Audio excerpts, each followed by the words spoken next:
e chegando em casa às vezes, devastada pelo cansaço, falei dele o dia inteiro e fui dormir sem falar com ele.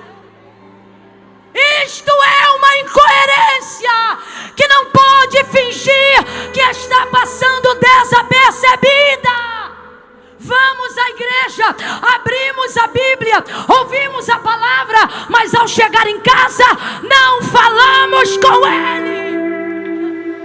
Pregamos sermões de 1 hora, conversamos com pessoas sobre conferências, fazemos reuniões de horas e horas e depois damos 10 minutos de devocional